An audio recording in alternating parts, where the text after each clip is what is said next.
Hello everyone, ಇದು ನಿಮ್ಮ ನೇತ್ರ. ಇವತ್ತು ನಡೆಯೋ ಮ್ಯಾಚ್ ಎಷ್ಟು ಕ್ರೂಷಿಯಲ್ ಅಂದರೆ CSK versus RCB. 50% of the ಮೆಂಬರ್ಸ್ಗೆ ಫುಲ್ ಕನ್ಫ್ಯೂಷನ್ ಆಗಿರುತ್ತೆ ಯಾವ ಟೀಮ್ಗೆ ಸಪೋರ್ಟ್ ಮಾಡಬೇಕು ಅಂತ. ಯಾಕಂದರೆ ಈ ಕಡೆ CSK ಏನಾದರೂ ಗೆದ್ದರೆ RCB ಲಾಸ್ಟ್ ಮ್ಯಾಚ್ ಆಗುತ್ತೆ IPL 2024 ಟೂರ್ನಮೆಂಟ್ಗೆ. ಈ ಪ್ಲೇ ಆಫ್ಗೆ ಹೋಗೋದೇ ಇಲ್ಲ, ಆಚೆ ಬಂದುಬಿಡುತ್ತೆ.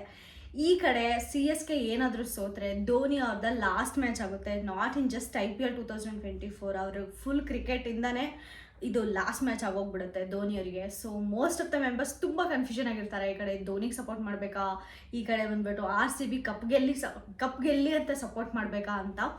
ಇದು ಮೇಜರ್ ಫ್ಯಾಕ್ಟರ್. ಆದರೆ ಇನ್ನೊಂದು ಕನ್ಫ್ಯೂಷನ್ ಅಂದರೆ, ಫಸ್ಟ್ ಆಫ್ ಆಲ್ ಇವತ್ತು ಮ್ಯಾಚ್ ನಡೆಯುತ್ತಾ, ಮಳೆ ಬರೋಂಗಿದೆ ಅಲ್ವಾ ಅಂತ ತುಂಬ ಜನ ಕನ್ಫ್ಯೂಷನ್ ಆಗಿರ್ತಾರೆ. ಆ್ಯಕ್ಚುಲಿ ಜಾನಿ ಸರ್ ಆಲ್ರೆಡಿ ಅವ್ರು ಇನ್ಸ್ಟಾಗ್ರಾಮಲ್ಲಿ ಕನ್ಫರ್ಮ್ ಮಾಡಿದ್ದಾರೆ, ಇವತ್ತು ಪಕ್ಕಾ ಮಳೆ ಬಂದರೂ ಕೂಡ ಚಿನ್ನಸ್ವಾಮಿ ಸ್ಟೇಡಿಯಮಲ್ಲಿ ಮ್ಯಾಚ್ ನಡೆಯುತ್ತೆ. ಯಾಕಂದರೆ ಚಿನ್ನಸ್ವಾಮಿ ಸ್ಟೇಡಿಯಂ ಅಷ್ಟು ಬಂಗಾರದಂಥ ಸ್ಟೇಡಿಯಂ, ಡ್ರೈನೇಜ್ ಸಿಸ್ಟಮ್ ತುಂಬ ಕ್ರೇಜಿಯಾಗಿದೆ ಅಂತ ಹೇಳಿದ್ದಾರೆ. ಅಂದರೆ ಎಷ್ಟೇ ಮಳೆ ಬಂದರೂ ಕೂಡ ವಿತಿನ್ 20 ಮಿನಿಟ್ಸ್ ಎಲ್ಲ ವಾಟರ್ನು ಕೂಡ ಡ್ರೈನ್ ಮಾಡಿ ಸೂಪರಾಗಿ ಮತ್ತೆ ಗ್ರೌಂಡ್ನ ರೆಡಿ ಮಾಡೋ ಕೇಪಬಿಲಿಟಿ ಚಿನ್ನಸ್ವಾಮಿ ಸ್ಟೇಡಿಯಮಲ್ಲಿ ಇದೆ ಅಂತ ಒಂದು ಸ್ಟೇಟ್ಮೆಂಟ್ ಕೊಟ್ಟಿದ್ದಾರೆ ಜಾನಿ ಸರ್. ಇದೆಲ್ಲ ನೋಡಿದಾದ್ಮೇಲೆ ಒಂದಂತೂ ಕನ್ಫರ್ಮ್, ಓಕೆ ಪಕ್ಕಾ ಮ್ಯಾಚ್ ನಡೆಯುತ್ತೆ. ಇನ್ನು ನೆಕ್ಸ್ಟ್ ಒನ್ ಬಂದುಬಿಟ್ರೆ RCB ಗೆಲ್ಲಬೇಕು, CSKನೂ ಗೆಲ್ಲಬೇಕು ಪ್ಲೇ ಆಫ್ಗೆ ಹೋಗ್ಬೇಕಂದ್ರೆ. ಬಟ್ RCB ಒಂದು ರನ್ ರೇಟ್ ಮ್ಯಾಚ್ ಮಾಡಿಕೊಂಡು ಗೆಲ್ಲಬೇಕು, which is quite difficult. But ಈ ಕಡೆ ಬಂದರೆ CSK ಅವ್ರು ಜಸ್ಟ್ ಗೆದ್ರೆ ಸಾಕು, ಈಸಿಯಾಗಿ ಪ್ಲೇ ಆಫ್ಗೆ ಹೋಗ್ಬಿಡ್ತಾರೆ.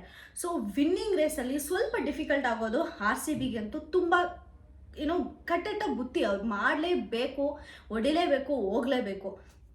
ಅಷ್ಟೇ ಅಲ್ಲದೆ ಈ ಪ್ರೆಷರ್ ಅನ್ನೋದು ಎಲ್ಲ ಪ್ಲೇಯರ್ಸ್ ಮೇಲೂ ತುಂಬ ಜಾಸ್ತಿ ಇರುತ್ತೆ. CSK ಮೇಲೂ ಇರ್ಬೋದು, ಬಟ್ ದೆನ್ ಅವರು ರನ್ನಿಂಗ್ ರೇಟ್ನ ಕೂಡ ಚೇಸ್ ಮಾಡಿ ಗೆಲ್ಲಬೇಕಾಗಿರೋದ್ರಿಂದ RCB ಮೇಲೆ ತುಂಬ ಅಂದರೆ ತುಂಬ ಪ್ರೆಷರ್ ಇರುತ್ತೆ. ಅಷ್ಟೇ ಅಲ್ಲದೆ ಈ ವಿಲ್ ಜಾಕ್ಸ್ ಆಗಲಿ ಟಾಪ್ಲಿ ಆಗಲಿ ಯಾರೂ ಇಲ್ಲ, ಅದು ಕೂಡ ಒಂದು ನೆಗೆಟಿವ್ ಇಂಪ್ಯಾಕ್ಟ್ ಆಗೋದಂತೂ ಪಕ್ಕ. ಇವತ್ತು ಮೋಸ್ಟ್ಲಿ ಮ್ಯಾಕ್ಸ್ ಅವರು ಆಡ್ತಾರೆ ಅಂತ ಅನಿಸುತ್ತೆ. ಯಾಕಂದರೆ RCBಗೆ ಯಾವುದೂ ಚಾನ್ಸ್ ಇಲ್ಲ, ಮ್ಯಾಕ್ಸ್ ಅವ್ರನ್ನೇ ಹೊಡ್ಕೊಂಬರ್ಬೇಕು. ಎಲ್ಲರಿಗೂ ಗೊತ್ತಿರುತ್ತೆ 2024 ಮ್ಯಾಕ್ಸ್ ಅವ್ರ ಇಂಪ್ಯಾಕ್ಟ್ ಕೊಡಲೇ ಇಲ್ಲ ಯಾವ ಗೇಮಲ್ಲೂ. 7 ಗೇಮ್ಸ್ನ ಆಡಿದ್ರು, 7 ಗೇಮ್ಸಲ್ಲೂ ಕೂಡ ಊಫಿನೇ, ಏನೂ ಮಾಡಲಿಲ್ಲ. ಸೊ ಇವತ್ತು ಮ್ಯಾಕ್ಸ್ ಅವ್ರನ್ನ ಕರ್ಕೊಂಡು ಬಂದರೆ ಅವ್ರು ಇಂಪ್ಯಾಕ್ಟ್ ಮಾಡ್ತಾರಾ ಇಲ್ವಾ ಅನ್ನೋದೇ ಕ್ವಶನ್ ಮಾರ್ಕು. ಬಟ್ ನನಗೇನು ಅನಿಸುತ್ತೆ ಅಂದರೆ, ಈ ಸಲ ಮ್ಯಾಕ್ಸ್ ಅವರು ನಿಜವಾಗ್ಲೂ ತುಂಬ ಚೆನ್ನಾಗಿ ಆಡ್ತಾರೆ ಅಂತ ಇನ್ನೊಸೆನ್ಸ್ ಚೆನ್ನಾಗಿ ಹೇಳ್ತಾ ಇದೆ. ಯಾಕಂದರೆ ಈ ಮ್ಯಾಚ್ ಏನಾದರೂ ಆಡಿ ಸೆಂಚುರಿ ಬೇಡವರು ಅಟ್ಲೀಸ್ಟ್ ಒಂದು 50-60 ರೇಂಜಿಗೆ ಈ ಸಲ ಮ್ಯಾಕ್ಸ್ ಏನಾದರೂ ತೊಗೊಂಡು ಹೋದ್ರು ಅಂದರೆ, ಅವ್ರಿಗೆ ಇಷ್ಟು ದಿನ ಒಂದು ಬ್ಯಾಡ್ ನೇಮ್ ಬಂದಿದೆಯಲ್ಲ, ಏನೂ ಆಡಿಲ್ಲ ಏನೂ ಆಗಿಲ್ಲ ಅಂತ, ಸೆಕೆಂಡ್ಸಲ್ಲಿ ಚೇಂಜ್ ಆಗೋದಂತೂ ಪಕ್ಕ ಇವತ್ತೇನಾದರೂ ಮ್ಯಾಕ್ಸ್ ಅವರು ಆಡಿದ್ರೆ. ಇನ್ನು CSK ಬೌಲಿಂಗ್ ಮಾತಾಡಿದ್ರೆ ಎಲ್ಲರಿಗೂ ಗೊತ್ತಿರುತ್ತೆ, CSK ಬೌಲಿಂಗ್ ತುಂಬ ಅಂದರೆ ತುಂಬ ವೀಕ್ ಆಗಿದೆ. ಬ್ಯಾಟಿಂಗಲ್ಲಿ CSK ಆಬ್ವಿಯಸ್ಲಿ ಸ್ಟ್ರಾಂಗ್ ಆಗಿದ್ದಾರೆ, ಹಾಗಂತ ನಾವು RCB ಕೂಡ ಬ್ಯಾಟಿಂಗಲ್ಲಿ ವೀಕು ಅಂತ ಹೇಳೋಕ್ಕಾಗಲ್ಲ, ಟಕ್ಕರ್ ಕೊಡ್ತಾರೆ. ಬಟ್ ಈ ಸಲ ಬೌಲಿಂಗಲ್ಲಿ ಮಾತ್ರ 16 ಓವರ್ಸ್ಗೆ ತಿಂದಾಕ್ಬಿಟ್ಟಿದ್ರು ಡೆಲ್ಲಿ ಕ್ಯಾಪಿಟಲ್ಸ್ನ. ಮ್ಯಾಚ್ ಪೂರ್ತಿ ಮಾಡಿಬಿಟ್ಟಿದ್ರು. ಅಷ್ಟು ಚೆನ್ನಾಗಿ ಇಂಪ್ರೂವ್ ಆಗಿದ್ದಾರೆ. ದಯಾಲ್ ಆಗಿರ್ಬೋದು, ಸಿರಾಜ್ ಆಗಿರ್ಬೋದು, ಪ್ರತಿಯೊಬ್ಬರು ಅಷ್ಟೇ ತುಂಬ ಚೆನ್ನಾಗಿ ಕಮ್ಬ್ಯಾಕ್ ಮಾಡಿದ್ದಾರೆ ಬೌಲರ್ಸ್. ಸೊ ಹಿಂಗಿರ್ಬೇಕಾದ್ರೆ ನನಗೆ 18.1 ಓವರ್ಸಲ್ಲಿ ಗೆಲ್ಲೋದು ಅಷ್ಟು ಕಷ್ಟ ಆಗುತ್ತೆ RCBಗೆ ಅಂತ ಅಂತೂ ಅನ್ನಿಸ್ತಿಲ್ಲ. ಎಲ್ಲರೂ ಹೇಳ್ಬೋದು ಅವಾಗ ಆಡಿದ್ದು ಡೆಲ್ಲಿ ಕ್ಯಾಪಿಟಲ್ಸ್ ಮೇಲೆ, ಬಟ್ ಇವಾಗ ಆಡ್ತಿರೋದು CSK ಮೇಲೆ, ಅಷ್ಟು ಈಸಿಯಾಗಿರಲ್ಲಮ್ಮ ಅಂತ. ಬಟ್ RCB ಅಂದರೆ ಏನಾದರೂ ಮಾಡುತ್ತೆ, RCBಗೆ ಅಂತ ಕೇಪಬಿಲಿಟಿ ಇದೆ. ಯಾಕಂದರೆ 5 ಮ್ಯಾಚ್ನ ಗೆಲ್ಕೊಂಡು ಬಂದು ಹಿಸ್ಟ್ರಿ ಕ್ರಿಯೇಟ್ ಮಾಡೋದು ಅಂದರೆ ಸುಮ್ಮನೆ ಮಾತಾ ಅಲ್ವಾ. ಸೊ ಇದನ್ನೆಲ್ಲ ನೋಡ್ತಾ ಇದ್ರೆ ಮೋಸ್ಟ್ಲಿ RCB ವಿನ್ ಆಗುತ್ತೆ ಇವತ್ತು ಅಂತ ನನಗೆ ಅನ್ನಿಸ್ತಾ ಇದೆ.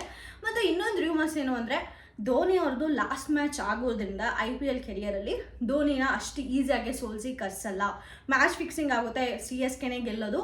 ಅಷ್ಟೇ ಅಲ್ಲದೆ ಲಾಸ್ಟ್ ಫೈನಲ್ ಮ್ಯಾಚ್ ಏನಿರುತ್ತೋ ಈ IPL ಕೆರಿಯರಲ್ಲಿ ವಿನ್ನಿಂಗ್ ಮ್ಯಾಚ್ ಅನ್ನೋದು ಅದನ್ನು ಚೆನ್ನೈ ಸ್ಟೇಡಿಯಮಲ್ಲೇ ಕ್ರಿಯೇಟ್ ಮಾಡಿರೋದ್ರಿಂದ ಇಟ್ ಈಸ್ ಸೋ ಆಬ್ವಿಯಸ್ ಈ ಸಲ ಚೆನ್ನೈದೆ ಕಪ್ಪು ಅಂತ. ಇದೆಲ್ಲ ಜಸ್ಟ್ ರೂಮರ್ಸ್ ಅಷ್ಟೇ. ಯಾವ ಅಲೈನ್ಮೆಂಟಲ್ಲಿ ಇಟ್ಟಿರ್ತಾರೋ ಆ ಅಲೈನ್ಮೆಂಟಲ್ಲಿ ಹೋಗ್ಬಿಟ್ಟು ಮ್ಯಾಚ್ ಫಿಕ್ಸ್ ಮಾಡಿರ್ತಾರೆ ಅಷ್ಟೇ. ಹಂಗಂತ ಮುಂಚೆನೇ ಮ್ಯಾಚ್ ಫಿಕ್ಸ್ ಮಾಡಿಕೊಂಡು ಇವರಿಗೆ ಕಪ್ ಕೊಡೋದು ಅಂದಿದ್ರೆ ಬೇರೆಯವರೆಲ್ಲ ಯಾಕೆ ಬಂದಾಡ್ತಾರೆ, ಆಲ್ರೆಡಿ ಮ್ಯಾಚ್ ಫಿಕ್ಸಿಂಗ್ ಆಗಿದ್ರೆ ಅಲ್ವಾ. ಸೊ ಇದೆಲ್ಲ ಜಸ್ಟ್ ರೂಮರ್ಸ್ ಅಷ್ಟೇ, ಧೋನಿ ಇದ್ದಾರೆ ಅಂತ. ಹಂಗಂತ ನೋಡಿದ್ರೆ RCBಲಿ ದಿನೇಶ್ ಕಾರ್ತಿಕ್ ಇದ್ದಾರೆ. ದಿನೇಶ್ ಕಾರ್ತಿಕ್ ಅವ್ರದ್ದು ಕೂಡ ಲಾಸ್ಟ್ ಮ್ಯಾಚೇ ಅಲ್ವಾ. ದಿನೇಶ್ ಕಾರ್ತಿಕ್ ಕೂಡ ಅಷ್ಟೇ ಫ್ಯಾನ್ ಫಾಲೋಯಿಂಗ್ ಇದೆ ಅಲ್ವಾ. ಅಂದರೆ ಧೋನಿ ಅವರು ಅಷ್ಟಿಲ್ಲ ಅಂದರೂ ಕೂಡ ಅವ್ರು ಆಡೋ ರೀತಿ ಆಗಿರ್ಬೋದು, ಧೋನಿ ಕಂಪೇರ್ ಮಾಡಿದ್ರೆ ಎಲ್ಲ ಆಲ್ಮೋಸ್ಟ್ ಈಕ್ವಲ್ ಆಗೇ ಇರುತ್ತೆ. ತುಂಬ ಚೆನ್ನಾಗಿ ಆಡ್ತಾರೆ ಹೇಳ್ಬೇಕಂದ್ರೆ ದಿನೇಶ್ ಕಾರ್ತಿಕ್ ಅವರು. ಈ ಸಲ ಗೇಮಲ್ಲಿ ದಿನೇಶ್ ಕಾರ್ತಿಕ್ ಅವ್ರದ್ದು ಕೂಡ ಇಂಪ್ಯಾಕ್ಟ್ ಅಷ್ಟೇ ಇರುತ್ತೆ ಅಂತ ಹೇಳ್ಬೋದು ಸೆಂಚುರಿ ಮೇಲೆ. ಸೊ ಇದೆಲ್ಲ ನೋಡಿದ್ರೆ ಅವರಿದ್ದಾರೆ ಇವರಿದ್ದಾರೆ ಅಂತ ಏನು ಇಂಪ್ಯಾಕ್ಟ್ ಆಗಲ್ಲ. It just completely depends on how they play ಅಂತ ಅನ್ಸುತ್ತೆ. ನೋಡಬೇಕು RCB ಎಗ್ಗ ಮಗ ಹೊಡಿಸ್ಕೋತಾರ, ಇಲ್ಲಾಂದರೆ ಎಗ್ಗ ಮಗ ಸಿಕ್ಕಾಪಟ್ಟೆ ಚೆನ್ನಾಗಿ ಅವ್ರಿಗೆ ಹೊಡೆದು ನೆಕ್ಸ್ಟ್ ಪ್ಲೇ ಆಫ್ಗೆ ಎಂಟ್ರಿ ಕೊಡುತ್ತಾ ಅಂತ. ಇಷ್ಟೇ ನಾನು ಈ ವಿಡಿಯೋಲಿ ಹೇಳೋಕ್ಕೆ ಇಷ್ಟಪಟ್ಟಿದ್ದು. ನಿಮಗೆ ಈ ವಿಡಿಯೋ ಇಷ್ಟ ಆದರೆ ಪ್ಲೀಸ್ ನನ್ನ ಚಾನಲ್ಗೆ ಸಬ್ಸ್ಕ್ರೈಬ್ ಮಾಡ್ಕೊಳ್ಳಿ, ಸಪೋರ್ಟ್ ಮಾಡಿ, ಗೊತ್ತಿರೋರಿಗೆ ಶೇರ್ ಮಾಡಿ, ಆದಷ್ಟು ಫುಲ್ ವಿಡಿಯೋ ನೋಡೋಕ್ಕೆ ಟ್ರೈ ಮಾಡಿ ಅಂತ ಹೇಳ್ತಾ ನಾನು ಈ ವಿಡಿಯೋನ ಮುಗಿಸ್ತಾ ಇದ್ದೀನಿ. Thank you so much.